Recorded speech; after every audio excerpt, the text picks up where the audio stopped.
هذه الشيلة إهداء إلى روان بمناسبة تخرجها من جامعة القصيم بكالوريوس لغة إنجليزي.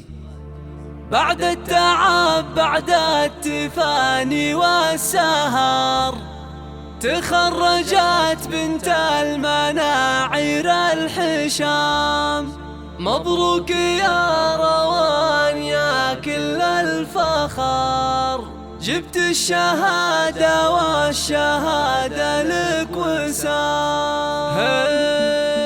الحمد للمولى وله منا الشكر، تمم على خير وتخرجت روان. فرحة تخرجها لنا أسعد خبر، جتنا تباشير مع نفح الخزان. بعد التعب بعد التفاني والسهر تخرجت بنت المناعير الحشام. تخرجت بنت المناعير الحشام. مبروك يا روان يا كل الفخر، جبت الشهادة والشهادة لك وسام. متخرجة ويرمى على دربك زهر، حستي على تقدير بجامعة القصيم. تفاخري واسمك على القمة شهر، متفوقة ومتميزة دايم دوام. افرحي يا جعل فرحك يستمر، وبك فرحة أهلك ما يوفيها الكلام. يسابك الوشاح ويزيدك فخر، والمجد هذا اليوم يضرب لك سلام. عقب الصبر والجد تجنين الثمر، قفوا يا بنت الحرب عالينا المقام. قفوا يا بنت الحرب عالينا المقام. روان يلي سرتك مسك وعطر، بقلوبنا لك قدر عالي واحترام. وامضي بساسك والمكارم تنذكر، فيك الذرابة والخلق والاحتشام. رفعت راس ابوك وامك بالفخر، يا مفخرة اهلك وناسك علنا. هذا ابوك علي من زحول البشر، شيخ كريم ومن نسل قوم كرام. وامكم مالك لها شن وقدر، سنعة اصيلة وطيبها مثل الغمام. والعزوة الحربي من ماضي الدهر، بالمجد والهيبة لهم ذروة سنة. واختامها يسعدك خلق البشر،